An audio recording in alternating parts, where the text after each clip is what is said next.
করেছে, হজ করেছে, জাকাত দিয়েছে, সুদ খায় নাই, ঘুষ খায় নাই, যৌতুক নেয় নাই, মোহরানা দিয়ে বউ নিয়ে এসে এলাকার মানুষকে কষ্ট দেয় নাই, আইল খেলে আরেকজনের জমিও দখল করে নাই। এই মানুষগুলো হচ্ছে ডানপন্থী দল।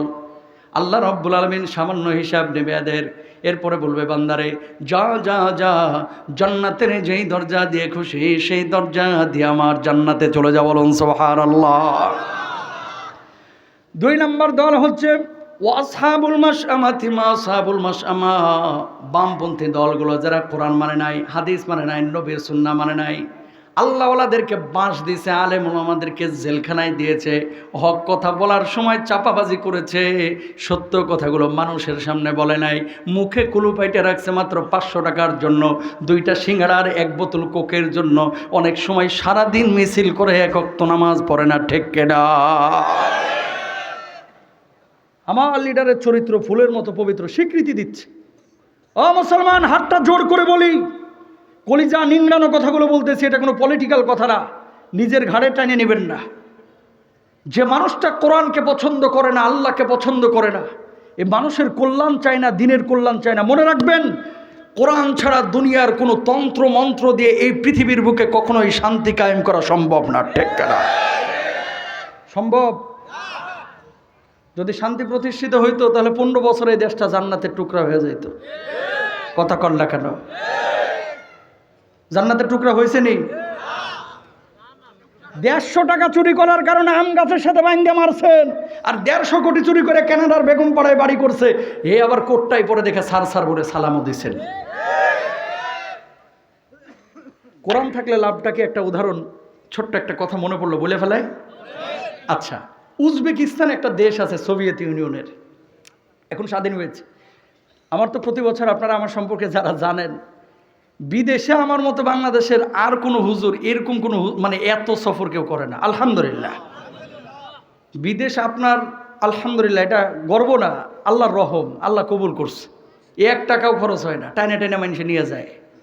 কয়েকদিন পরে পশ্চিমা বিশ্বে নিচ্ছে, তাও জোর করিয়া, অলরেডি ভিসা হয়ে গেছে। কেন বলতেছে এই কথাটা? উজবেকিস্তানে ইমাম বুখারী রহিমাহুল্লাহর কবরটা হচ্ছে বুখারায়। আমি জিয়ারত করে সামারকান্দে এসেছি, জোহরের নামাজে ঢুকবো।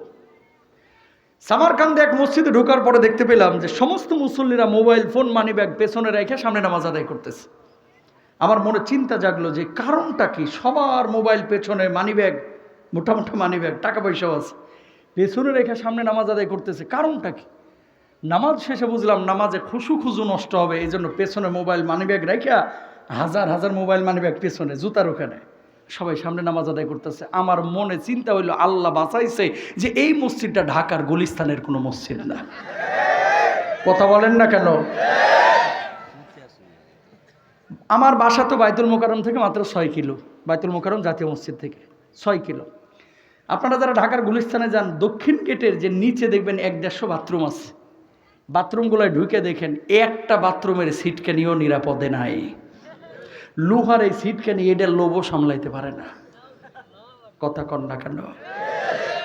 অ্যাপেক্সের দামি জুতা নিয়ে যদি মসজিদে কেউ ঢুকছে, ভাই এর নামাজ হয় কিনা সন্দেহ আছে, কারণ আল্লাহু আকবার করে খালি এর মাথার মধ্যে অ্যাপেক্স অ্যাপেক্স অ্যাপেক্স ঘোরাঘুরি করে। ঠিক কিনা?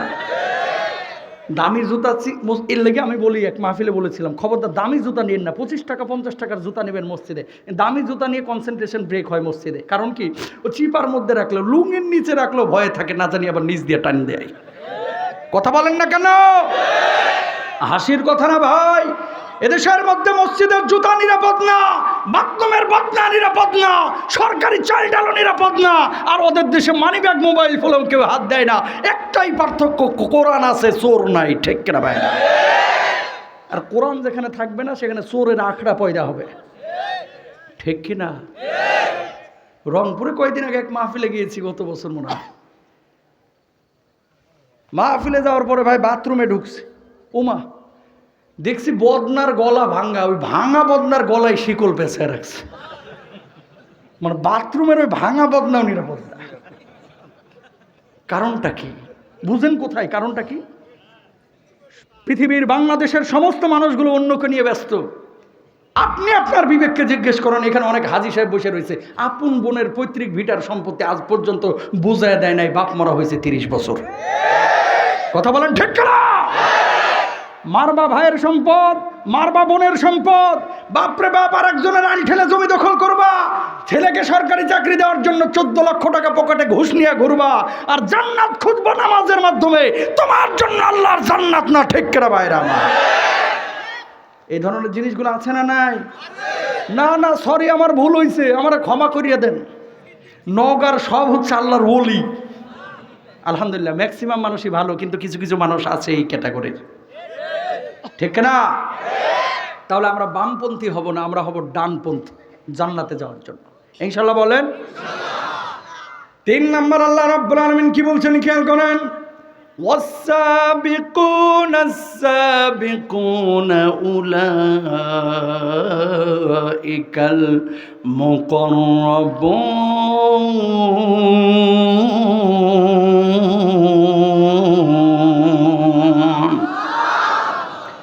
আয়াতের অনুবাদ করার আগে সবাইকে ওয়াদা করতে হবে যে হুজুর এই ক্যাটাগরিতে আমরা থাকবো ইনশাআল্লাহ। জোরে বলেন ইনশাআল্লাহ। এদের ব্যাপারে ফ্যাসিলিটি কি জানেন? পরীক্ষার হলে কিছু ছাত্র ঢুকে, আপনাদের এলাকাতেও পাবেন, সারা দিন সারা বছর খালি পালসারে গিয়ার মারছে, আর আরেকজনের মেয়ের দিকে ফরফর করে তাকায় থাকছে, সারাক্ষণ মোবাইল নিয়ে। ওরে ভাই, গেম খেলতে খেলতে চেহারাটা হিরোইন কোরের মতো হয়ে গেছে। কথা বলেন ঠিক না? পরীক্ষার আগে চোখে মুখে অন্ধকার দেখে, পরেও পরীক্ষার হলে খালি গিয়ে একবার এইদিকে তাকায়, একবার এইদিকে তাকায়। এর নিয়ত কি? কোনো মতে টাইনে টুইনে পাসটা করলেই হয়েছে। আর আরেক শ্রেণীর ছাত্ররা আছে যারা যায় পরীক্ষার হলে ঢুকেই জিপিএ 5 পাওয়ার জন্য। আজকে যা আছে আল্লাহ কপালে যা রাখছে সব অ্যান্সার করবো। এই যে ছেলেটা টাইনে টুনে পাস করতে চাইছে, এই ছেলেটা যদি জিপিএ 5 পাওয়া যায়, ওরে ভাই, ওর খুশির অন্ত নাই। নিচে হাফ প্যান্ট পরছে না ফুল প্যান্ট পরছে, ও টের পায় না। কথা বলেন না কেন? মানুষের কাছে এসে বলে এরকম, দোস্ত আমি জিপিএ 5 পাবো, হয়তো ইবলিসও বিশ্বাস করে না। কথা কন না কেন? কেমনে কেমনে যেন পায়া গেছে। শুনেন, ওয়াস-সাবিকুন আস-সাবিকুন, এরা কারা? এরা হচ্ছে স্পেশাল মুমিন। কি? একদিকে দুনিয়া, আরেকদিকে হচ্ছে ঈমান। দুনিয়ার জন্য সব কিছু ছেড়েছে, কিন্তু ঈমান ছাড়ে। বুকের রক্ত দিয়েছে, শহীদ হয়েছে। নবী আম্বিয়া আলাইহিস সালাতু ওয়াস সালাম, সাহাবী রিদওয়ানুল্লাহি আনহুম আজমাইন, এবং বাংলার জমিন সহ সারা পৃথিবীর বুকে যারা আল্লাহর জমিনে আল্লাহর দিন কায়েমের জন্য জীবন দিয়েছে, এই মানুষগুলোকে আল্লাহ রাব্বুল আলামিন এই ক্যাটাগরিতে ফেলবেন, আল্লাহর নৈকট্যে এদেরকে রাখবেন। আর সেদিন বলবেন কোনো হিসাব দরকার নাই, যেই দরজা দিয়ে খুশি সেই দরজা দিয়ে আল্লাহর জান্নাতে চলে যাবেন। সুবহানাল্লাহ। তাহলে আমরা হয় ডানপন্থী হব অথবা নৈকট্যপ্রাপ্ত হবে, ইনশাআল্লাহ। বলেন প্রিয় ভাইরা আমার, যে আয়াত নিয়ে কথা বলছিলাম, সূরা বাকারা 245 নম্বর আয়াত। আল্লাহ রাব্বুল আলামিন যে মানুষের কাছে ঋণ চেয়েছেন, যেদিন আয়াতটা নাজিল হইল তারপরের দিন আবু বকর সিদ্দিক রাদিয়াল্লাহু তাআলা আনহু বাজারের এক কিনারায় দাঁড়ানো। হঠাৎ কোনা থেকে একজন ইহুদি বলতেছেন, আবু বকর, কি শুনলাম কি শুনলাম? কয় কি হয়েছে? তোমার আল্লাহ নাকি ঋণ চাইছে শুনলাম। মুহাম্মদ সাল্লাল্লাহু আলাইহি ওয়াসাল্লাম এতদিন বলল আসমান বানিয়েছেন আল্লাহ, জমিন বানিয়েছেন আল্লাহ, সব কিছুর মালিক আল্লাহ, তোমার আল্লাহ কেন ঋণ চাই? ও আবু বকর, তার মানে তোমার আল্লাহ একটা ফকির, তোমার আল্লাহ একটা মিসকিন। নাউজুবিল্লাহ বলেন। কোনা থেকে ঠেস মেরে বলতেছে, তুচ্ছ তাচ্ছিল্য করে। কারে? আবু বকরে। এলাকাতেও কিছু লোক পাবেন ভাই এরকম, এই যুবকরা যারা এখনো দাড়ি রাখা নাই, পাঞ্জাবি পরা শুরু করে নাই, হঠাৎ দাড়ি রেখে দিয়েছে, পাঞ্জাবি পরা শুরু করছে, টাকনোর উপরে কাপড় পরা শুরু করছে, টুপি পরা শুরু করছে। কিছু চাচা বাঁকা চোখে তাকায়, কিরে জামাত শিবিরে যোগ টোক দিছস কিনা? কথা কয় না। মরিয়ম ভাবি আগে হিজাব করতো না, এখন বোরকা পরা শুরু করেছে। সালমা ভাবি ঠেস মেরে কথা বলতেছে, কি গো ভাবি, উমরা টুমরা করে আইলা নাকি? আছে না নাই? আবু বকরের ঠেস মেরে এরকম কথা বলতেছে, কি গো এতদিন বললা তোমার আল্লাহ নাকি সব কিছুর মালিক, আল্লাহ আবার ঋণ চাই কেন? আয়াতের অপব্যাখ্যা করতেছে। আবু বকর বলতেছে, এই ইহুদির বাচ্চা, আমারে গালি দিচ্ছিস দে, আমার বাপ মারে গালি দিচ্ছিস দে, আয়াতের অপব্যাখ্যা করবি না। নরম মেজাজের আবু বকর গরম হইতে কিন্তু সময় লাগবে না। আল্লাহু আকবার। দ্বিতীয়বার আবার বলছে তোমার আল্লাহ ফকির। আবু বকর গরম হয়ে গেছে। তৃতীয়বার আবার বলছে তোমার আল্লাহ ফকির। এবার যাইবি কই? ডান হাতটা তুলে কইসে আবু বকর ইহুদির গালে থাপ্পড় বসায় দিছে। আল্লাহু আকবার। আল্লাহরে গালি দিলে কলিজায় লাগে না? না লাগলে সে মুনাফিক, ঠিক না? আবু বকর থাপ্পড় বসায় দিছে। এবার ইহুদি গালের মধ্যে হাত দিয়া আল্লাহর নবী বিশ্বনবী সাল্লাল্লাহু আলাইহি ওয়াসাল্লামের বাড়ির দিকে দিলেন দৌড়, যাওয়ার পরে বলছেন, ওগো মুহাম্মদ সাল্লাল্লাহু আলাইহি ওয়াসাল্লাম, কি শেখান আপনি সাহাবীদেরকে, কি শেখান? কয় কি হয়েছে? আপনার সাহাবীরা তো শুধু ইহুদি ধরে ধরে মারে। কে মারছে তোরে? আপনার আবু বকর মারছে। আল্লাহর নবী বললেন, আমি বিশ্বাস করি না, আমি বিশ্বাস করি না আমার আবু বকর অন্যায়ভাবে কোনো মানুষে মারতে পারে না। আবু বকররে আমি নতুন করে চিনি না, বহু আগে থেকে চিনি। ডাকেন আপনার আবু বকররে আমার মারছে কিনা। আল্লাহর নবী এবার ডাক দিলেন, আবু বকর, কি শুনলাম তুমি নাকি ইহুদিরে মারছো? আবু বকর জবাব দিলেন, ইয়া রাসূলুল্লাহ, ইয়া হাবিবাল্লাহ, আল্লাহ রাব্বুল আলামিনের নামে হলফ করে বলছে, ওই জালেম এমন একটা অন্যায় করেছে যে অন্যায়ের কারণে তার আমি মারতে বাধ্য হয়েছি। কি অন্যায় করেছে আবু বকর, কি অন্যায় করেছে ওগো নবীজি? একবার না দুইবার নাই, যে গতদিন আয়াত নাজিল হয়েছে, তিনবার আমার আল্লাহরে ফকির মিসকিন বলে গালি দিয়েছে, এই জন্য আমি মারছি। ও যদি আমারে গালি দিত আমি কিচ্ছু বলতাম না, আমার বাপ মারে গালি দিলেও কিচ্ছু বলতাম না, কিন্তু আমার সামনে কেউ আমার আল্লাহকে কটাক্ষ করবে, আমার নবীকে কটাক্ষ করবে, আমার কোরআনকে কটাক্ষ করবে, ওগো নবীজি আমি আবু বকর বরদাস্ত করতে পারি না, হাত গোটায় বসে থাকতে পারি না। বলুন আল্লাহু আকবার। ওগো আল্লাহর নবী, এই জন্য আমি তারে মারছি। এবার আবু বকর সিদ্দিক রাদিয়াল্লাহু তাআলা আনহুর থেকে মুখ ফিরায়া ইহুদিকে নবীজি বলছেন, কিরে ইহুদি, তুই নাকি আমার আল্লাহরে মারছিস, আমার আল্লাহরে গালি দিয়েছিস? ইহুদি জবাব দিল, ওগো মুহাম্মদ সাল্লাল্লাহু আলাইহি ওয়াসাল্লাম, আপনার আবু বকর মিথ্যা কথা বলতেছে, আমি গালি দিই নাই। আবু বকরকে নবীজি বললেন, কি আবু বকর, তুমি নাকি মিথ্যা কথা বলতেছ? আবু বকর জবাব দিলেন, ওগো নবীজি, ঈমান আনার পর থেকে আবু বকরের জবান দিয়ে কোনোদিন মিথ্যা কথা বাইর হয় নাই। মেরাজের পরে সর্বপ্রথম স্বীকৃতি তো আমি দিয়েছিলাম, আপনি তো আমার সিদ্দিক উপাধি দিয়েছিলেন। বলুন সুবহানাল্লাহ। আল্লাহর নবী চিন্তার মধ্যে পড়ে গেলেন, যদি বিচার না করেন মদিনার ওই ইহুদি গোটা মদিনায় ছড়ায় দিবে। মুহাম্মদ সাল্লাল্লাহু আলাইহি ওয়াসাল্লাম নিজের গোত্রের লোক দেখে বিচার করে নাই। আল্লাহর নবী বললেন, আবু বকর, ওই ব্যক্তি যে আল্লাহরে গালি দিয়েছে কোনো সাক্ষী প্রমাণ আছে নাকি? ওগো আল্লাহর নবী, ওই জায়গায় কোনো সাক্ষী প্রমাণ নাই। দেখেছেন আল্লাহর, দেখেছি ওই ইহুদি আর দেখেছি আমি, সাক্ষী আমি কোথায় পাবো? আল্লাহর নবী এবার চিন্তা করলেন, ও আবু বকর, যেহেতু সাক্ষী নাই, বিচার একটা করতে হবে, না হলে কিন্তু ও গোটা মদিনায় ছড়াইয়া দিবে। তুমি কিছু মনে করো না, তোমারও বিশ্বাস করলাম, কিন্তু ওই প্রোপাগান্ডা থেকে, ধোঁকাবাজি থেকে বাঁচার জন্য তোমার একটা থাপ্পড়ও দেখ, মনে কষ্ট নিও না। আবু বকর জবাব দিলেন, ইয়া রাসূলুল্লাহ, আল্লাহ রাব্বুল আলামিনকে গাল বন্ধ করেছে, এই জন্য আমি মেরেছি। এটা যদি আমার অন্যায় হয়ে থাকে, ওই ইহুদি আমার থাপ্পড় কেন, আমি আবু বকরের জীবনটাও নিয়ে চলে গেলে আল্লাহর কসম আবু বকরের কলিজার মধ্যে বিন্দু মাত্র কষ্ট থাকবে না। আরো জোর বলেন আল্লাহু আকবার। আল্লাহর নবী ডাক দিলেন, ইহুদি এদিকে আয়, যেইভাবে আমার আবু বকর তোরে মারছে সেইভাবে একটা থাপ্পড় বসায় দে। ইহুদি এবার রেডি হচ্ছে, আজকে তোর একদিন কি আমার একদিন। হাতটা গোটাইতেছে, সঙ্গে সঙ্গে আর শাজিমে গ্রিন সিগন্যাল চলে গেছে। জিবরিল আমিনকে আল্লাহ রাব্বুল আলামিন ডাক দিয়ে বললেন, জিবরিল আমিন, দেখ দেখ আমার হাবিব কি বিচার করছে, দ্রুত আমার হাবিবের কাছে গিয়ে হাজির হয়ে যা। চোখের পলক ফেলানোর আগে আল্লাহর নবীর কাছে জিবরিল আমিন এসে হাজির। ইয়া রাসূলুল্লাহ, কি বিচার আপনি করছেন, কি বিচার আপনি করছেন? খবরদার ইহুদির সামলান, ইহুদির হাতটা যেন আবু বকরের গালটা স্পর্শ না করে, সব মেসাকার হয়ে যাবে। আল্লাহু আকবার। নবীজির আর বুঝতে বাকি রইল না, বিশেষ দূত, বিশেষ বার্তা নিয়ে আল্লাহর পক্ষ থেকে এসেছে। ও জিবরিল আমিন, কি হয়েছে, কি হয়েছে? আল্লাহ রাব্বুল আলামিন সব কিছু দেখেছেন, আপনি আবু বকরের পক্ষে সাক্ষী খুঁজছিলেন। আবু বকরের পক্ষে বিপক্ষে সাক্ষীর প্রয়োজন নাই, দুনিয়ার কোনো মানুষের আবু বকরের পক্ষে বিপক্ষের সাক্ষীর প্রয়োজন নাই। স্বয়ং আল্লাহ রাব্বুল আলামিন আরশ আজিম থেকে আবু বকরের পক্ষে সাক্ষী হয়ে গেছেন। ওগো আল্লাহর নবী, এনেন আয়াত 4 নম্বর পারা 13 নম্বর পৃষ্ঠার শুরুর অংশ। লাকাদ সামিআল্লাহু কাওলাল্লাযীনা ক্বালু ইন্নাল্লাহা ফাকীরুন ওয়া নাহনু আগনিয়া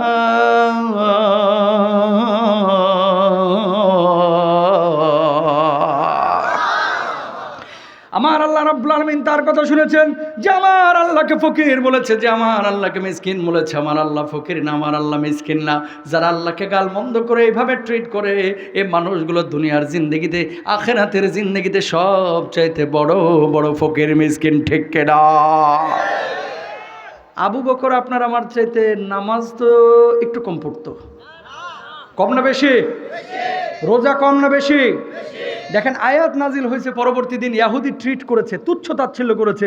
আর এই বাংলার জমিনে হুজুরদেরকে কিছু দাড়ি নিয়ে তুচ্ছ তাচ্ছিল্য করে শাহরিয়ার কবিরের মুরিদরা। কথা বলেন না কেন? এই দাড়িটা, এই টুপিটা আল্লাহকে, আল্লাহর নবীকে ভালোবেসেই কিন্তু আমরা রেখেছি। 5ই আগস্টের আগে অনেক ঘটনা আপনারা জানেন। কোরআনুল কারীম নিয়ে, তাফহিমুল কোরআন নিয়ে, তাফসিরে বাইজবী নিয়ে, জালালাইন শরীফ নিয়ে 22 জন 23 জন মিলে যদি গ্রুপ করে কোনো হালাকায় বসতো, মসজিদে বসতো, মাহফিলে বসতো, অনেক সময় ঘেরাও দিয়ে সাংবাদিকরা পুলিশকে খবর দিত, পুলিশ আবার সাংবাদিকদেরকে খবর দিত। তারপরে কি হতো? জিহাদি বই সহ 18 জন জঙ্গি আটক। এই কোরআন কি জিহাদি বই? জঙ্গিবাদের বই? ও মুসলমান, এই দাড়িটা কিন্তু আমরা বুঝে শুনে রেখেছি, এই টুপিটা কিন্তু আল্লাহকে ভালোবেসেই পড়েছি, এই জুব্বা কিন্তু আল্লাহকে ভালোবেসেই পড়েছি, এই কোরআন কিন্তু বুকে আল্লাহকে ভালোবেসেই রেখেছি। সুতরাং কেউ যদি টুপিকে বলে জঙ্গির টুপি, কেউ যদি কোরআনকে বলে জঙ্গির বই, কেউ যদি জুব্বাকে বলে জঙ্গির জুব্বা, আল্লাহর কসম এগুলো গ্রহণ করে 1000 বার জঙ্গি হতে রাজি আছে, আল্লাহ আল্লাহর নবীকে কষ্ট দিতে রাজি নাই, ঠিক কিনা মুসলমান? যারা বুঝে তারা বুঝে নেবেন। জীবনে কখনো কোনো মানুষকে ভালো কাজের জন্য খোঁচা দিবেন না, নিজে ভালো কাজ পারলে করবেন, না পারলে আল্লাহর আদালতে দাঁড়াবেন। কিন্তু আরেকজন করলে সমর্থন দেওয়া, এটা আপনার আমার ইমানি দায়িত্ব, ঠিক কিনা? সমস্যা হয়েছে কি, বাপ দাদা ছিল মুসলমান, আজকে অটো মুসলমান হয়ে গেছে, এই জন্য ইসলামের কদর আমরা করতে পারি না। চাচা ছিল মুসলমান, দাদা ছিল মুসলমান, নানি ছিল মুসলমান, অটো মুসলমান হয়ে গেছে। তাকান, নবীজি যখন কোরআনের দার্স দিতেন, অনেক অমুসলিম এসে দর্শে বসে থাকতেন। প্রমাণ নেন, একজন সাহাবীর নাম হচ্ছে আমর ইবনুল আস রাদিয়াল্লাহু তাআলা আনহু, ঈমান আনেন নাই। নবীজির সামনে কাফের অবস্থায় এসে বসে থাকে, সাহাবীরা এইভাবে গুতায়, বেটা ঈমান আনো না, এখানে বসে থাকো কা। উনার সামনে বসলেই কথা যখন শুনি, যেন মুখ থেকে কথা না, এক একটা মুক্তার দানা বের হয়ে যাচ্ছে। জোরে বলেন না সুবহানাল্লাহ। অমুসলিম হওয়ার পরও নবীজির সামনে এসে বসে থাকে। আব্দুল্লাহ জুলবাজাদাইন, কাফের, ঈমান আনে নাই, নবীজির সামনে বসে।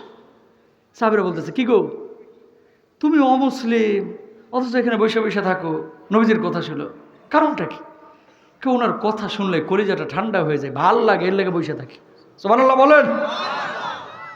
পার্থক্যটা দেখেন, এই জামানায় অনেক মুসলমান আছে যে মুসলমানগুলো জালেমদের সামনে হক কথা বলতে ভয় পায়। কথা বলেন না কেন? আরেক শ্রেণীর মুসলমান আছে, সামান্য হালুয়া রুটির জন্য হারামকে হালাল বলে, হালালকে হারাম বলে, ঠিক কিনা ভাইরা? আরেক শ্রেণীর মানুষ আপনার এলাকায় পাবেন, মাত্র 500 টাকার জন্য কোর্টে যায় মিথ্যা কথা বলে, মিথ্যা সাক্ষী দেয়, আছে না নাই? আমর ইবনুল আস নবীজির সামনে বসা, হঠাৎ আয়াত নাজিল হওয়া শুরু হলো। নবীজির কাছে যখন আয়াত নাজিল হইতো, মৌমাছির মতো গুনগুন গুনগুন আওয়াজ হইতো। কিসের মতো? মৌমাছির মতো। আয়াত নাজিলের পরে সাহাবী রিদওয়ানুল্লাহি আনহুম আজমাইন বললেন, ওগো নবীজি, কি নাজিল হয়েছে আজকে আমাদের জন্য? আল্লাহর নবী বললেন, আজকে একটা আয়াত না, বরং একটা সূরা তোমাদের উপরে নাজিল হয়ে গেছে, বলুন সুবহানাল্লাহ। আল্লাহর নবী বললেন, সাহাবীরা রে, আমার সাহাবীরা শোনো শোনো, তোমাদের উপরে আজকে একটা সূরা নাজিল হয়েছে, যে সূরাটার নাম হচ্ছে সূরা আসর। ওয়াল আসরি ইন্নাল ইনসানা লাফি খুসর, আসরের শপথ, সমস্ত মানুষ ক্ষতির মধ্যে আছে। ইল্লাল্লাযীনা আমানু ওয়া আমিলুস সালিহাতি ওয়া তাওয়াসাউ বিল হাক্কি ওয়া তাওয়াসাউ বিস সবর। বলুন আল্লাহু আকবার। ওই মানুষগুলো ক্ষতির মধ্যে নাই, ঈমান যারা এনেছে, সৎ কাজ যারা করেছে, সৎ উপদেশ মানুষদেরকে যারা দিয়েছে, আর ধৈর্য ধারণ যারা করেছে, এই মানুষগুলো পৃথিবীর মধ্যে হারানোর কোনো ভয় নেই। মানুষগুলো সফল কাম আখিরাতে এবং জান্নাতে, দুনিয়াতে এবং আখিরাতে। সুবহানাল্লাহ বলেন। সূরা যখন নাজিল হইল, আমর ইবনুল আস রাদিয়াল্লাহু তাআলা আনহুর সামনে বসা সমস্ত সাহাবীরা সূরা মুখস্থ করে ফেলেছেন। উনি তো এখনো কাফের, ঈমান আনেন নাই। উনিও বলতেছেন, নবী গো আমাকে একটাবার আপনি শোনান। সঙ্গে সঙ্গে শোনানো হলো, নবীজির কাছ থেকে কাফের হওয়ার পরেও সেই সূরাটাকে মুখস্থ করে নিল। বলুন আল্লাহু আকবার। ওই সময় ছিল মুসাইলামাতুল কাজ্জাব, ও ছিল কাফের। নবী দাবি করতো নিজেকে যে মুহাম্মদ সাল্লাল্লাহু আলাইহি ওয়াসাল্লাম মিথ্যা, আমি হচ্ছে সত্য নবী। আমর ইবনুল আসের সাথে মুসাইলামাতুল কাজ্জাব শেখার আছে অনেক কিছু ভাই, খেয়াল করেন। আমর ইবনুল আসের সাথে মুসাইলামাতুল কাজ্জাবের একটা বন্ধুত্ব ছিল। আয়াত নাজিলের পরে, সূরা নাজিলের পরে পরের দিন গেছে মুসাইলামাতুল কাজ্জাবের কাছে দেখা করতে। কয় কি হয়েছে? আচ্ছা, মুহাম্মদ সাল্লাল্লাহু আলাইহি ওয়াসাল্লামের উপরে এত সুন্দর সুন্দর সূরা টুরা নাজিল হয়, এনার কাছে গিয়ে বইয়া থাকলে ভাল লাগে, তোর উপরে কি সূরা টুরা নাজিল হয় না? তুই যে নিজের নবী দাবি করিস। আমার কাছেও নাজিল টাজিল হয়, মানুষের কাছে আমি বলি না। নাউজুবিল্লাহ বলবেন না? মুহাম্মদ সাল্লাল্লাহু আলাইহি ওয়াসাল্লামের কাছে যা আসে তাই বলে, আমি কিন্তু মানুষের কাছে এগুলো বলি টলি না। ওরে বাবা রে বাবা, মুসাইলামাতুল কাজ্জাবকে আমর ইবনুল আস বলতেছে, আচ্ছা কোনোদিন শোনাস না, আজকে না শুনে আমি যাব না। তোর উপরে সর্বশেষ কবে আয়াত নাজিল হয়েছে? কয় গত রাতেও একটা হয়েছে, বলতাম না।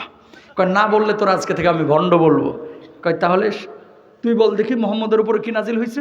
কয় কালকে একটা সূরা নাজিল হয়েছে, সূরা আসর। কয় কি, এটার অর্থ কি বল না। তখন বলে দিছে, ওয়াল আসরি ইন্নাল ইনসানা লাফি খুসর ইল্লা আল্লাযিনা আমানু ওয়া আমিলুস সলিহাতি ওয়া তাওয়াসাউ বিল হাক্কি ওয়া তাওয়াসাউ বিস সাবর।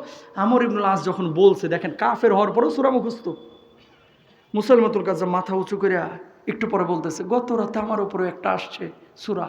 কয় কি সূরা, একটু কনা বানায় হেলাইছে একটা।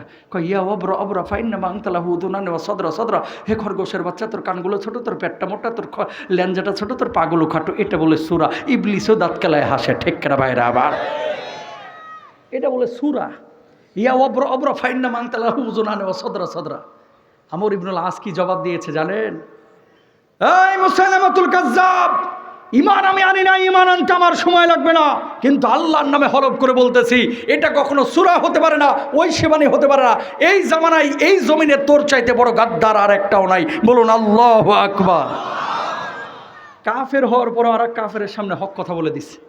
আর আমার দেশের কিছু মুসলমান ভাইরা আছে, আল্লাহু আকবার, হক কথা বলতে তো ভয় পায়। সাংবাদিকরা আসলে মিথ্যা কথাগুলো এমন সুন্দর করে বলে, ওই যে আমাদের কাউয়া কাকু, কথা বলেন না কেন? এত সুন্দর করে কথাগুলো বলেছে, মিথ্যা কথাগুলো মাঝে মাঝে বলতো, মনে হয় যে গত রাতে জান্নাত থেকে পালায় আসছে, এরকম একটা ভাবসাব, ঠিক না? মিথ্যা মানুষকে মুক্তি দেয় না, মিথ্যা মানুষকে ধ্বংস করে। আসিদকু ইউনজি ওয়াল কিযবু ইহলিক। সত্য মানুষকে মুক্তি দেয়, মিথ্যা মানুষকে ধ্বংস করে, ঠিক না? কয়েকদিন পরে আমর ইবনুল আস ঈমান আনলেন। আব্দুল্লাহ জুলবাজাদাইন তিনি ঈমান আনলেন। আব্দুল্লাহ জুলবাজাদাইনের চাচা ছিল মুশরিক কাফের। চাচার কাছে লালিত পালিত বাপ অনেক আগেই মারা গিয়েছে। এরকম শীতের মাঝরাতে চাচার কাছে আব্দুল্লাহ জুলবাজাদাইন ফেরত গিয়ে বললেন, চাচা, মুহাম্মদ সাল্লাল্লাহু আলাইহি ওয়াসাল্লামের উপর আমি ঈমান এনেছি, আল্লাহর প্রতি ঈমান এনেছি। সঙ্গে সঙ্গে চাচা তেলে বেগুনে জ্বলে উঠল, এত বড় সাহস, ঈমান এনেছিস মুহাম্মদ সাল্লাল্লাহু আলাইহি ওয়াসাল্লামের উপরে, এই মুহূর্তে তুই আমার বাড়িঘর ছাড়বি, সম্পদ ছাড়বি, খামারের রোডগুলো ছাড়বি। সিদ্ধান্ত তোরে নিতে হবে, হয় এগুলো ছাড়বে অথবা ঈমানটা ছাড়বে। আব্দুল্লাহ জুলবাজাদাইন জবাব দিল, চাচা, বাড়ি আমি ছাড়তে রাজি আছি, সম্পদ আমি ছাড়তে রাজি আছি, খামারের রোডগুলো ছাড়তে রাজি আছি, আল্লাহর কসম জীবন আমি ছাড়তে পারবো, কিন্তু ঈমান আমি ছাড়তে পারবো না। বলুন আল্লাহু আকবার। মা জানাতে এবার চাচা বললেন, এই মুহূর্তে আমার সামনে থেকে দূর হয়ে যা। আব্দুল্লাহ জুলবাজাদাইন বের হয়ে যাচ্ছে।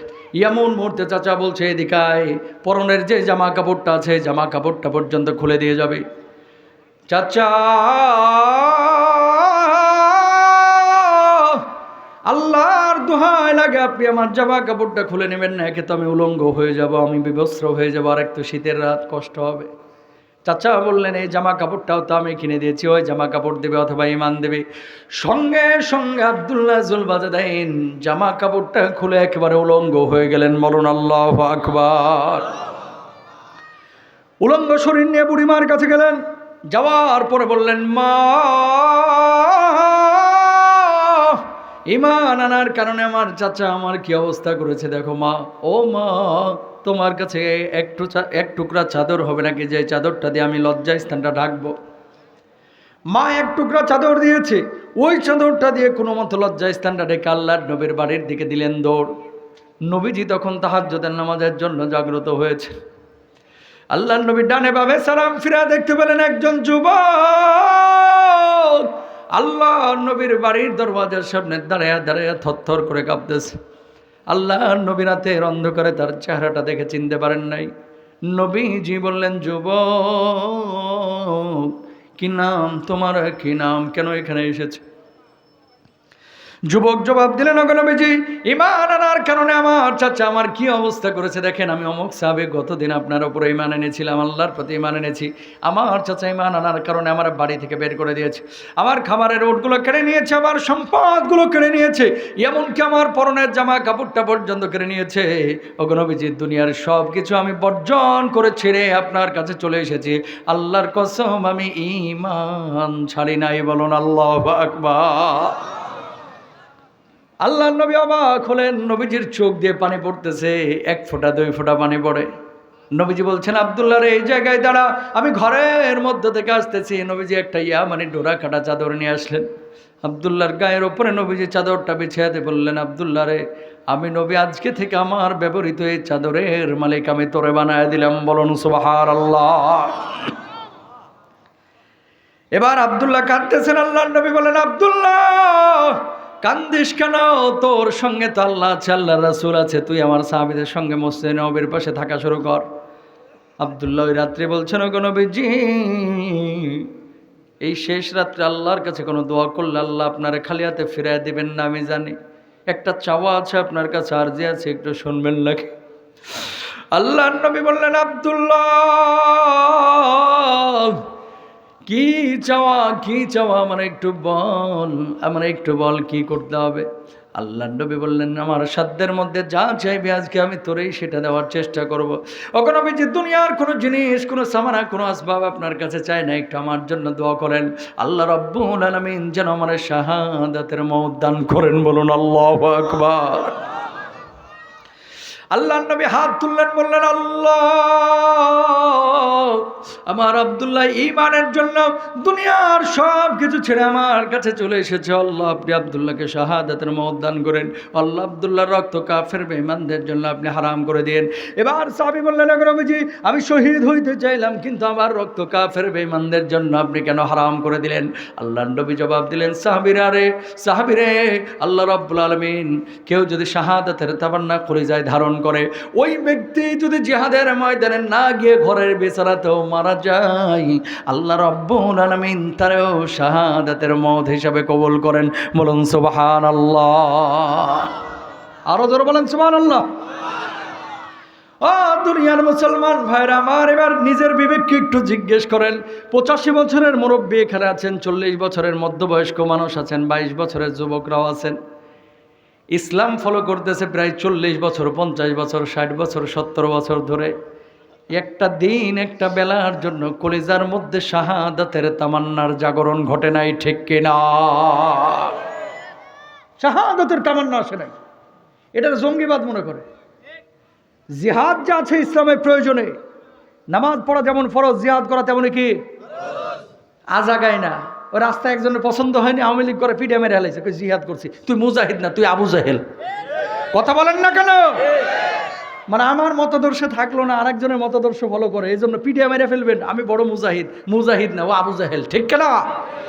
ইসলামের স্বার্থ নিয়ে, আল্লাহর স্বার্থ নিয়ে যখন আপনি কোনো জায়গায় ঘোষণা আসবে ইসলামিক স্কলারদের পক্ষ থেকে যে এদের সাথে লড়াই করাটা আমাদের জন্য ফরজ, আপনি ঝাঁপিয়ে পড়বেন। ও ভাই, কেন বললাম এই কথাটা? নামাজ পড়া যেমন ফরজ, নামাজ কয় রাকাত পড়তে হবে, সিজদা করতে হবে কিভাবে, রুকু করতে হবে কিভাবে, কোরআনে নাই। কিন্তু প্রয়োজনে জিহাদে সারিবদ্ধ কিভাবে হতে হবে, কোন কাতার কিভাবে দাঁড়াবে, সরাসরি কোরআনে বলে দিয়েছেন কে? আরো জোরে বলেন না। সুতরাং জিহাদ আর জঙ্গিবাদ এক জিনিস, ভিন্ন জিনিস। এই সাহাবীকে কয়েকদিন পরে তাবুকের যুদ্ধের ডাক পড়েছে। আল্লাহর নবী সাল্লাল্লাহু আলাইহি ওয়াসাল্লাম সমস্ত সাহাবীদেরকে তাবুকের যুদ্ধে পাঠিয়েছেন। এই সাহাবীকেও পাঠিয়েছেন। হঠাৎ জ্বরে আক্রান্ত হয়ে গেছেন তিনি। জ্বরে আক্রান্ত হয়ে দুনিয়া থেকে বিদায় নিয়ে চলে গেলেন। সোমবার কি মঙ্গলবারের দিন মাগরিবের নামাজের পরে আল্লাহর নবীর সাহাবী আবু বকর ওনার লাশটাকে গোসল দিচ্ছেন। ইন্তেকাল হয়ে গেছে। আল্লাহর নবী তখনও জানেন না আব্দুল্লাহ দুনিয়া থেকে বিদায় নিয়ে চলে গেছে। নবীজি ওই তাঁবুর পাশ দিয়ে হেঁটে যাচ্ছেন। আল্লাহর নবী বললেন, আবু বকর কারে গোসল দিচ্ছ? আমি কিছুই তো জানি না। আবু বকর জবাব দিলেন, ওগো নবীজি, আপনার কলিজার টুকরা আব্দুল্লাহ দুনিয়া থেকে জ্বরে আক্রান্ত হয়ে বিদায় নিয়ে চলে গেছে। নবীজির মনটা খারাপ হয়ে গেল, নবীজির মুখটা কালো হয়ে গেল, নবীজির চোখ দিয়ে দরদর করে পানি পড়তেছে। আল্লাহর নবী মনে কষ্ট পেলেন, আল্লাহর উপর হাওয়া করলেন, আল্লাহ আপনার সিদ্ধান্তে আমি খুশি, তবে কষ্ট পেয়েছেন এই কারণে মাত্র কয়েকদিন আগে ইসলাম কবুল করেছে, আজকে জিহাদের ময়দানে এসেছে। মায়া থেকে নবীজির চোখের মধ্যে পানি এসেছে। কতক্ষণ পরে আবু বকরকে বললেন, আবু বকর লাশ গোসল দিচ্ছ ভালো কথা, খবরদার তারা জানাজার নামাজ কেউ পড়াইবে না। আবু বকর বললেন, ওগো নবী, যে কোনো সাহাবীর ব্যাপারে তো এমন কথা কোনোদিন আপনি বলেন নাই, জানাজার নামাজ পড়াবে না, ওর ব্যাপারে কেন বলতেছেন? আল্লাহর নবী জবাব দিলেন, আবু বকর আমার আব্দুল্লাহর জানাজার নামাজের ইমামতি আমি নবী আজকে নিজেই করব। আল্লাহর নবী জানাজার নামাজ পড়াইলেন। সাহাবীরা এবার কবরে নামার জন্য অপেক্ষমান। আল্লাহর নবী বলছেন, একজনও কবরের মধ্যে নামবি না। নবীজি সর্বপ্রথম কবরে নামলেন। আবু বকর এ পাশে নামো, ওমর তুমি এ পাশে নামো। কবর একটা পৃথিবীর শ্রেষ্ঠ তিনজন মানুষ, সেই কবরের মধ্যে দাঁড়ানো। লাশটা আমার হাতে দাও। লাশটা নবীজি হাতের মধ্যে নিয়ে আকাশের দিকে তুলে বলছেন, আরশের মালিক আল্লাহ, আমি আব্দুল্লাহর উপরে খুশি আছি, তুমি আব্দুল্লাহর উপরে খুশি হয়ে যাও। জোর বলেন আল্লাহু আকবার। একদিকে দুনিয়া আর একদিকে ঈমান। দুনিয়ার সব ছেড়েছি কিন্তু ঈমান। লাশ দাফনের পরে সব সাহাবীরা বাড়িতে চলে গেছে। আর বেশি সময় নেব না, সর্বোচ্চ 10 মিনিট। সব সাহাবীরা বাড়িতে চলে গেছে। আবু বকর লাশ থেকে এই কবরের পাশ থেকে নড়ে না, তাকান। কবরের উপরে এভাবে থাপ্পড় মারতেছে। সাহাবীরা বলতেছেন, আবু বকর থাপ্পড় কেন মারতেছেন? আবু বকর জবাব দিল, কি কপাল নিয়ে জন্ম নিয়েছিল রে, আজকে ওর লাশের জায়গায় আমি আবু বকরের লাশটা কেন হলো না? আল্লাহু আকবার। ও মুসলমান ভাইরা আমার, হাতটা জোর করে বলি, দুনিয়ার সামান্য পয়সার জন্য, টাকার জন্য, দুনিয়ার সামান্য স্বার্থের জন্য অনেক কাফের বেঈমানের সাথে কাঁধে কাঁধ মিলে এই জমিনে অনেক মুনাফিক চলাফেরা করে, ঠিক না? মিথ্যা মামলা দেয়, হামলা দেয়, মানুষকে জেল পর্যন্ত নিয়ে যায়। আল্লাহ ছাড় দেন ছেড়ে দেন না ভাই, ছাড় দেন ছেড়ে দেন না, ঠিক না? 5 আগস্টের পর্যন্ত বলতেন কবে যাবে কবে যাবে, আল্লাহ বলতেছে এমন যাওয়ায় যাবে ব্যাগ গোছানোরও টাইম পাবে না, ঠিক না? নমরুদ খেয়াল করেন, 400 বছর ক্ষমতায় যখন ছিল, প্রথম 400 বছর একটা দিনের জন্য নিজেকে প্রভু দাবি করে নাই। 400 বছর পরে এরা কিছু নেতৃস্থানীয় লোকজন খোঁচানো শুরু করলো যে আপার পাশে কিছু নেত্রী থাকে না, নেতৃস্থানীয় লোক, সত্য মিথ্যা বাক বিচার নাই, খালি পাম দেয় আর ফুলে। এরা কথা বলেন না কেন? নমরুদকে বলতেছে, খাওয়াচ্ছেন আপনি, পড়াচ্ছেন আপনি, আপনি আমাদের রাষ্ট্রনায়ক, নিজের খোদা দাবি করলেই তো হয়, আপনি আমাদের খোদা। কিছু চামচায় কথা বলছে। এবার নমরুদ বলতেছে, ঠিক আছে আজকে থেকে তোমাদের খোদা। সমস্ত রাষ্ট্রের মানুষগুলো মানে নিল, একজন মানে না। কয় কে? কয় ইব্রাহিম তো মানতেছে না আপনারে। কয় কোন ইব্রাহিম? কয় অমুকের বেটা। কয় ধরে নিয়ে আয়। ধরে নিয়ে আসার পরে বলতেছে, সমস্যা কি ইব্রাহিম? আমি যে তোমারে খাওয়াই পড়াই, এটা কি মানো না? কয় মানি। আপনি রাষ্ট্রনায়ক, খলিফা, আপনি প্রধানমন্ত্রী, আপনি প্রেসিডেন্ট, মানি। আপনি দেশ পরিচালনা করছেন, তো আমাকে প্রভু মানো না, রব মানো না? কয় হেডা মানি না। কয় এত বড় সাহস? কয় হ্যাঁ। কয় কেন মানো না? কয় কলা ইব্রাহিম রব্বি আল্লাযী ইউহয়ী ওয়া ইউমীত, আমার আল্লাহ তিনি যিনি আমাকে জীবন দিয়েছেন, মৃত্যু দিবেন। বাংলার জমিনে কিছু চামার আছে, চামার, ও ডারউইনের মতবাদকে বিশ্বাস করে। কয় মানুষকে আল্লাহ বানায় নাই, মানুষ এমনি এমনি হয়েছে ন্যাচারালি। প্রথমে ছিল বানর, লাফাইতে লাফাইতে লেজ পড়ে পশম পড়ে মানুষ হয়ে গেছে। তোর বাপ দাদা বানর থেকে হয়েছে, আমাদের না। কথা বলেন না কেন? তো ইব্রাহিম আলাইহিস সালাতু ওয়াস সালাম বলতেছে, আমার আল্লাহ যিনি জীবন দেয় মৃত্যু দেয় তিনি আমার আল্লাহ। কয় না, আমি জীবন দিই মৃত্যু দিই। কয় কেমনে? কয় দেখবি? কয় হ্যাঁ দেখবো। কয় দেখাইতে পারলে আমি ঈমান আনবো। 2টা কাজ করো। কয় প্রথমে দেখাও জীবন মৃত্যু। জেলখানা থেকে 2টা কয়েদি ধরে নিয়ে এসে একটারে ছাড়িয়ে দিয়ে বলতেছে, এই যে জীবন দিলাম, আর একটারে মারিয়া ফেলাইলো, দিয়ে বলছে দিয়ে মৃত্যু দিলাম। ইব্রাহিম নবী মুসকি মুসকি হাসে, ইবলিসও মনে হয় সেদিন হাসছিল। কথা কর না কেন? এটারে বুঝি জীবন দেওয়া মৃত্যু দেওয়া কয়। ইব্রাহিম নবী বলছে আচ্ছা মানলাম আপনি জীবন দিলেন মৃত্যু দিলেন, আর একটা কথা আছে যে কয় কি, ক্বালা ইব্রাহিমু ফাইন্নাল্লাহা ইয়াতি বিশ-শামসি মিনাল মাশরিকি ফাতি বিহা মিনাল মাগরিবি ফাবুহিতাল্লাযী কাফার। প্রতিদিন সূর্য উঠে পূর্ব দিক থেকে পশ্চিম দিকে সূর্য ডুবে, কালকে আপনি পশ্চিম দিক থেকে সূর্যটাকে তুলে পূর্ব দিকে সূর্যটাকে ডুবান দেখি পারেন কিনা। অমনি ফাবুহিতাল্লাযী কাফার, কোনো জবাব নাই নমরুদের মুখে। এবার কি জবাব? মানলে মানো, না হলে কিন্তু জেলখানায় ঢুকায় আগুনে নিক্ষেপ করব। চাপাবাজদের সর্বশেষ অস্ত্র হচ্ছে এটাই, জেলে দেওয়া আর মিথ্যা মামলা দেওয়া। ঠিক কেনা ভাইরা? নমরুদ কি বলল? ওই জেলে আগুনে নিক্ষেপ করবো। ইব্রাহিম নবী বলতেছে দে না আগুনে নিক্ষেপ করে, কোনো সমস্যা নাই। দিল আগুনে নিক্ষেপ করা। আমি 3 বছর হইলো এই কুর্দিস্তান তুরস্কের যেই জায়গাটাতে নমরুদ ইব্রাহিম নবীকে নিক্ষেপ করেছিল ওই জায়গাটা সফর করলাম ভাই।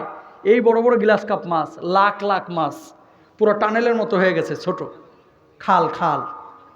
তুরস্ক সরকার এটাকে রক্ষণাবেক্ষণ করে রেখেছে। হাত দিবেন মাছ এসে হাতে বসে থাকে, একটা মাছও কেউ খায় না। আমি ওখানকার ইসলামিক বিশ্ববিদ্যালয়ের একজন টিচারকে জিজ্ঞেস করলাম কারণটা কি, এখানে একটা বারাকা আছে। কি বারাকা? নমরুদ যখন নিক্ষেপ করেছিল ইব্রাহিম নবীকে আগুনে, আল্লাহ তাআলা তো আগুনকে নির্দেশ দিয়েছিলেন ইয়া না রুকুনি বারদা, শীতল হয়ে যাও। শীতল হওয়ার পরে আগুন পানি হয়ে গেছিল, ওই পানিটা এই পানি তারা বলে আর কি। আর এই মাছগুলো হচ্ছে লাকড়িগুলো ছিল, এই লাকড়িগুলোকে আল্লাহ তাআলা মাছ বানায় দিয়েছেন। বলুন আল্লাহু আকবার। ও ভাই একটাবার কল্পনা করেন তো, আগুনে নিক্ষিপ্ত হয়েছে কিন্তু ঈমান ছাড়ে নাই। এই দুনিয়ার জিন্দেগিতে সামান্য কিছু পয়সার জন্য, স্বার্থের জন্য ঈমানকে যারা বিসর্জন দেয়, ও যত বড় হাজি হোক না কেন, নামাজি হোক না কেন, আল্লাহর আদালতে ও অপরাধী হিসেবেই বিবেচিত হবে। ঠিক কেনা? জীবনে 2টা পাপ কেউ করবেন না। পেছন থেকে বলেন কয়টা? এই সবাই বলেন সর্বশেষ কথা, জোরে বলেন কয়টা? হাতটা জোর করে বলে যাচ্ছি আজকে সর্বশেষ মানে তথ্য, সর্বশেষ দাবি এবং রিকোয়েস্ট, অনুরোধ, যাই বলেন না কেন। একদিন নামাজ পড়েন না ভাই, আল্লাহ চাইলে মাফ করে দিবে। রোজা একটা করেন নাই, আল্লাহ চাইলে মাফ করে দিবে। হজ ফরজ হয়েছিল, করেন নাই, আল্লাহ চাইলে মাফ করে দেবে। ভুলে জেনা করে ফেলেছেন, মদ খেয়ে ফেলছেন, একদিন আল্লাহ চাইলে ভাই মাফ করে দেবে। 2টা পাপ আল্লাহ বলছে আমি মাফ করব না। এটা অজামিনযোগ্য অপরাধ আল্লাহর আদালতে। এই 2টা পাপই এই জামানায় বেশি করতেছে। কয়টা? জোরে বলেন। 1 নাম্বার হচ্ছে শিরিক করা। কি করা? আরো জোরে বলেন। নওগাঁর কিছু মানুষ আছে আমি জানি, আপনারা মাজার ভক্ত, পীর পূজারি, কথা কয় না কেন? কিছু মানুষ, সবাই না। ওলিয়া উলিয়ারা আমাদের কলিজার টুকরা, কোনো সন্দেহ নাই, কিন্তু অলির মাজারে গিয়ে সেজদা দেওয়া, নজর করা, মানত করা, কিছু চাওয়া, এটা সম্পূর্ণরূপে শিরিক। ঠিক কেনা? 1 জন 2 জন না, কোরআনে বর্ণিত আছে 25 জন নবীর নাম, 18 জন নবীর কবর আল্লাহ তাআলা আমার জিয়ারত করাইছে। আলহামদুলিল্লাহ বলেন। 18 জন নবীর কবর জিয়ারত করেছে, ইউটিউবে ডকুমেন্ট আছে ভাই। কেন? কিভাবে যায়? রমজানে আপনারা ইফতারের আগে একটা প্রোগ্রাম দেখেন RTV-তে, কাফেলা, নবী রাসূলদের বিভিন্ন এলাকা আমি ঘুরে ঘুরে দেখাই, আর সাদিকুর রহমান আজহারি। এই প্রোগ্রামটা করতেছি প্রায় 12 বছর যাবত। প্রতি বছর এরকম 2-3টা দেশ সফর হয়, নবী রাসূলদের দেশ। কোনো নবীর দেশে দেখলাম না নবীর কবরে সেজদা দিতে, কোনো দিন দেখলাম না যে নজর মানত করতে। নূহ নবীর কবর লেবাননে, লেবানন আর সিরিয়ার বর্ডারে ওনার কবরটা। আমি গেলাম জিয়ারতে, ডকুমেন্টারি করতে, থিসিসের কাজ ছিল। কবরে উঠলাম, কবরটা 72 হাত লম্বা। সুবহানাল্লাহ বলেন। প্রথম জামানার নবী তো অনেক লম্বা ছিলেন। কবরের উপরে লেখা ইদা সাআলতা ফাসআলিল্লাহ ওয়া ইদা ইসতাআনতা ফাসতাইন বিল্লাহ। যখন তোমার কোনো সাহায্যের প্রয়োজন হবে সরাসরি আল্লাহর কাছে চাও, খবরদার কবরের নবীর কাছে কোনো কিছু চাইও না। আল্লাহু আকবার বলেন। কবরের নবীর কবরের দাম বেশি না কম? হারুন নবী, সালেহ নবী, আইয়ুব নবী, সবার কবরে এটা লেখা। সিজদা নাই, নজর মানত নাই। জটা বাবা, সালা বাবা, লালসা বাবা, কালাসা বাবা, হলুদসা বাবা, পুতুরসা বাবা, গাজা বাবাও নাই। কথা বুঝতে পেরেছেন? এই মাজার মুজারে কখনো যায় সিজদা মিজদা দিবেন না, ইনশাল্লাহ বলেন। আইয়ুব নবীর কবরের পাশে একটা কূপ দেখতে পেলাম, এখানে পানি উঠে। তো ওখানকার জিজ্ঞেস করলাম খাদেমকে, এই কূপটা কোন কূপ? উনি বলতেছে যে এই কূপে ওনাকে নিক্ষেপ করা হয়েছে, এখনো পানি ওঠে। শুনেন, যখনই ওই কূপটা দেখলাম আমি চিন্তা করলাম আল্লাহ বাঁচাইছে যে এই কূপটা বাংলাদেশে আল্লাহ দেয় নাই। যদি এই কূপটা বাংলাদেশে দিত, যার অধীনে থাকতো বেটা এ সালুম গ্রুপের চাইতেও ধনী হয়ে যেত। কথা কন না কেন? হোমিওর বোতল চিনছেন না, ছোট ছোট, এগুলো কিনে নিয়ে আসতো, যার অধীনে বাংলাদেশে থাকতো, যদি থাকতো কি করতো, ছোট ছোট বোতল কিনে নিয়ে এসে বোতলে পানিগুলো ঢুকাইতো, আর হ্যান্ডি মাইক নিয়ে বসতো। হ্যাঁ, এই তো দেখছেন পাহাড়পুর, হ্যান্ডি মাইক নিয়ে বসে কি করতো, স্বামী স্ত্রীর মমিল, আপনি কি অবাধ্যকে বাধ্য করতে চান, মনের মানুষকে কাছে টানতে পারছেন না, আপনি কি বিদেশ যেতে আগ্রহী, আপনি কি আমেরিকার ভিসা পাচ্ছেন না, ছেলে মেয়ে অবাধ্য, জিপিএ 5 পেতে চান, স্বামীকে বাধ্য করতে চান, আর দেরি না দিয়ে চলে আসুন গুরু বাবার কাছে, এক ফাইল মাত্র 600 টাটকা বাটপার এক একটা টেক্কা না। ওয়াল কদরি খায়রিহি ওয়া শাররিহি মিনাল্লাহি তাআলা। ভালো মন্দ নিয়ন্ত্রণ করে কে? যিনি, জোরে জোরে বলেন, জোরে জোরে, আর জোরে বলেন। কোন খাজা বাবা, লালসা বাবা, কালাসা বাবা, হলুদসা বাবা, পুতুসা বাবা, এই কোনো বাবাই মানুষের ভাগ্য নিয়ন্ত্রণ করে না, যিনি করে তিনি কে? 2 নম্বর, হক্কুল ইবাদ জীবনে কেউ করবেন না। কি করবেন না? হক্কুল ইবাদ কি? বান্দার হক নষ্ট করা। কিছু লোক আছে এখন দেখবেন, টাকা যখন ধার নেয় তখন বাপরে বাপ যেন গত রাতে জান্নাত থেকে ঘুরে আসছে। এর মতো সত্যবাদী আল্লাহওয়ালা একটাও নাই। ভাই দেন না টাকাটা, কি হাসি মুখ দিয়ে যেন একেবারে ওই আপনাদের নিয়ামতপুর বাজারের একেবারে রসগোল্লা ছুটতেছে, এত সুন্দর করে কথা। রোববার আসরের আগেই পাবেন ভাই, ফোন দেওয়া লাগবে না, 3,000 টাকা দেন না, দিছেন 52টা রোববার গেছে, হারামি থাও ধরা দেয় না, কথা কন না কেন? 52টা রোববার শেষ, এরপরে ফোন দেন কুত করে কাটা যায় না, মানে আপনার নাম্বারটা ব্ল্যাক লিস্টে ফেলছে। কয়েকদিন পরে ধরছেন আপনাদের বাজারে ফেরিঘাটে, কিরে টাকা যে নিলি 1 বছর হইল, টাকা দেবি না, উল্টা আপনার